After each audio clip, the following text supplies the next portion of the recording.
Beaut. Hey Jed, hope you're doing well. Here's another little tute vid for you. So kicks off on an A flat. You've got first fret on the G and then the octave. So fourth fret up there, and that's what you vamp on.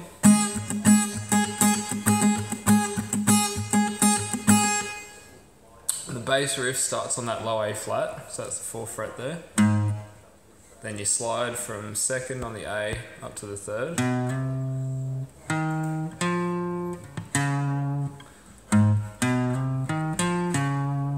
So it's almost like a... So slide 2 to 3, play the 6th with your pinky, up to the third on the D, and then back to the D flat. That's your next chord. That's the D flat major 7. We'll get to that when we're playing chords later on. We'll concentrate on the riff for now. 2, 3... And I'm still trying to figure out a way how to do it, but it'd be good to keep that dagger, dagger, dagger up the top going whilst playing the riff. You know what I mean? So like... At the moment I just sort of look panicked and sort of go back to it in between. Anyway, so it's... That's your D flat, and then again you can vamp on the A flat for a bit. Then it's... So...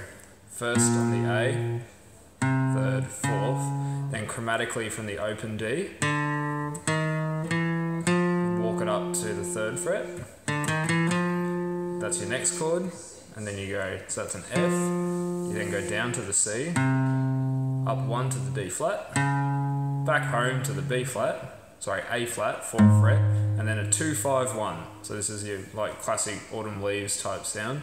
So 6th fret on the E, up to the 6th fret on the A, and then back to home again. So just going through that last change again, so you go...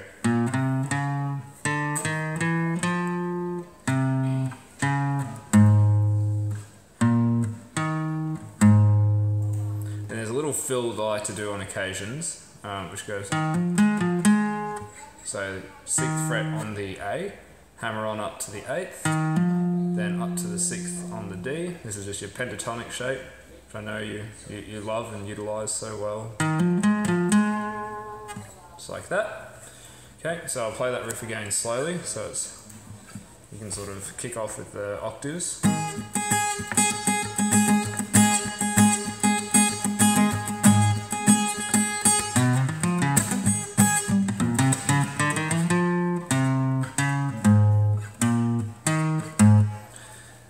Because we're sort of playing solo guitar, you've got that higher register represented well when we're doing the octaves there. However, when we go to play the chords, what would be really great is to actually strum them. So when we're going through this next area with the... It sounds a bit sparse at the moment. So what I do is I try to make sure we keep that bass note progression going, but then voice their respective chords over the top. So when we've got the F, which is the first one, so 3rd fret, we're then going to do a D minor 7 bar chord. Okay, so this one's a little bit ugly. So what you're doing is you've got your first finger on there, your middle finger is going to bar the 4th fret on the E and B, then your ring finger plays the 5th fret on the G string, okay? Obviously you're not voicing your lowest two, the A and the E, just going from that root note on the D. So I'll play the open chord for you so you can see it. Oh, yeah, it's just living.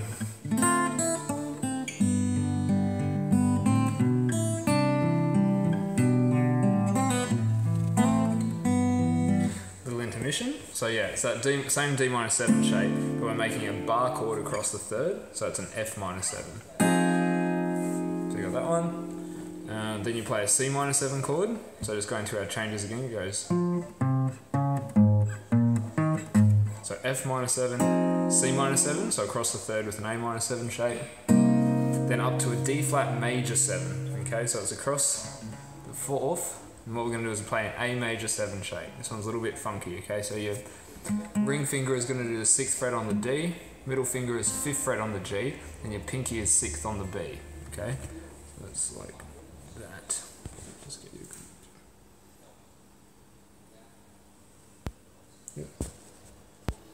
So that's your D flat major 7. Then back to the home chord, which is an A flat, so just barring across the 4th with an E shape. Then a B flat minor 7, so very minimalist chord. You just bar the 6th, and then your ring finger is just going on the 8th fret of the A string.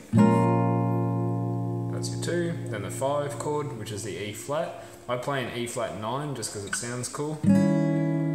That was an E flat flat 9, not that one. There you go. So this is this behemoth. Okay, so middle finger 6th fret on the A, first finger 5th fret on the D, then your ring finger is going to be barring across all 3 remaining strings on the 6th fret. Then back home to the A flat.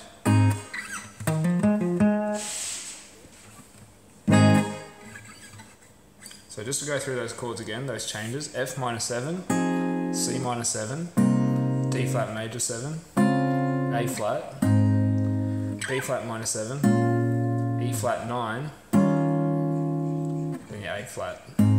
That E flat 9, that sound you can hear, that's the same chord that Adele uses in That's It, I Quit, I'm Moving On, when it goes to the second, like the B section. You make me want you, you make me hate that bit. So have fun with that, a bit of chromaticism, sounds pretty sweet. Okay, so that's the riff. The chorus pattern sort of has that descending Pachelbel's canon sound to it. So the way, also Jack Johnson's Better Together, the verse pattern of that, you can imagine.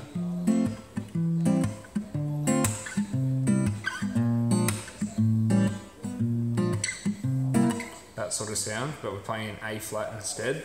So we're going to play an A flat chord with a C shape, okay? So it's effectively barring across the 8th with the C shape chord.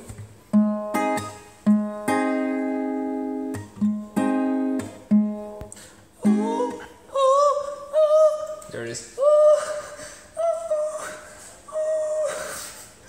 Can you sing the note for me, Kuan? There it is. Fine Irish tenor. No. Listen to that. Okay, so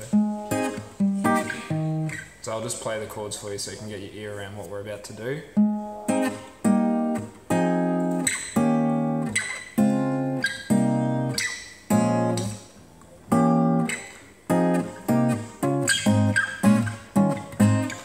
So that last little section is a bit we'd already learnt.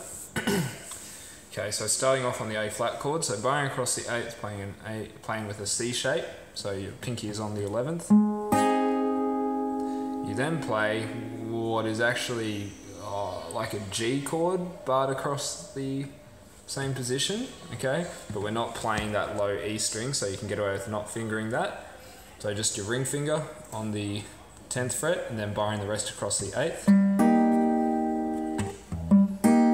I also omit the top E in that chord actually. So it's just these 3 fingers plucking the D, G and B strings. Then an F minor 7, so still across the 8th, playing an A minor 7 shape. Okay, and then again our E flat 9, which is that funky one. So I'll just play those for you there so you can hear it. It sort of cascades down with the bass note.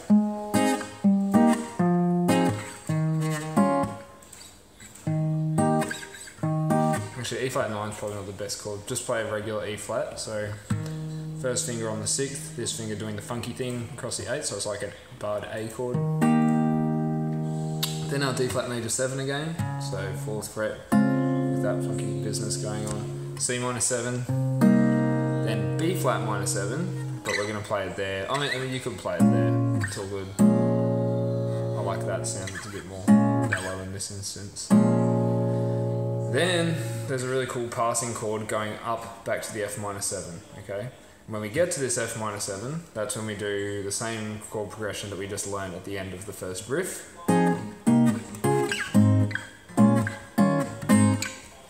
Okay, so the passing chord up to that F7 is an E diminished 7th, okay?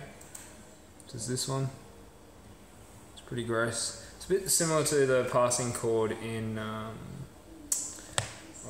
like Crayview, I think, uses it at some points. Okay. Oh, so much tension. It's got to go somewhere. And oh, there it is. No, you know what it sounds like? It's the passing chord in Sunday Morning, Maroon 5. There we go.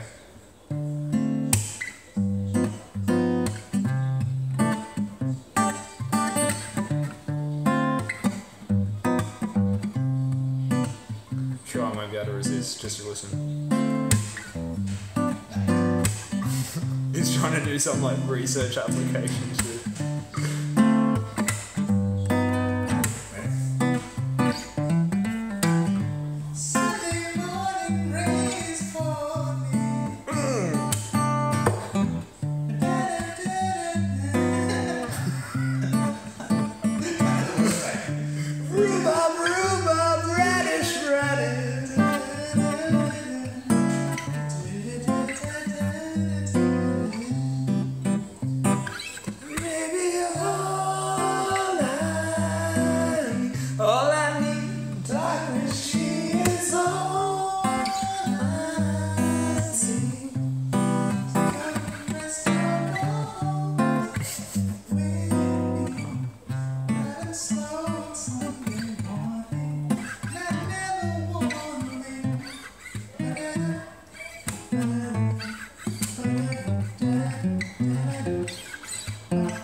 Exact same passing chord going up to the minor 7th. Okay, so instead of that passing chord there, which is our C sharp diminished 7th, take it up 3 frets.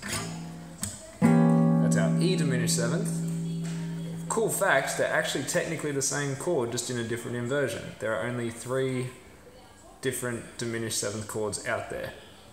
So if you take any of them and then just keep going up 3 frets, they're all the same, which gives you this cool effect.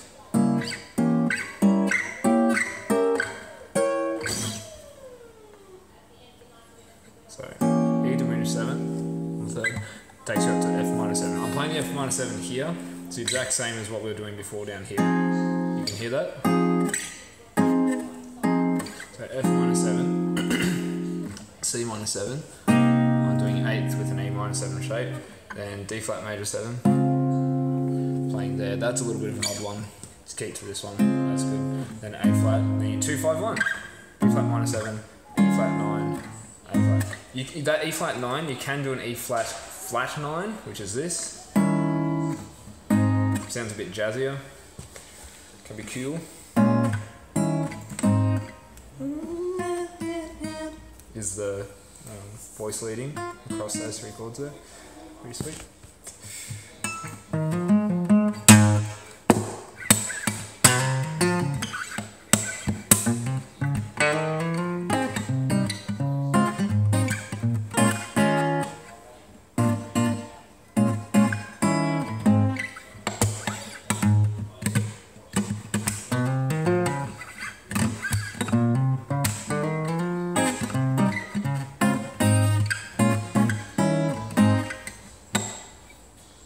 That's about it.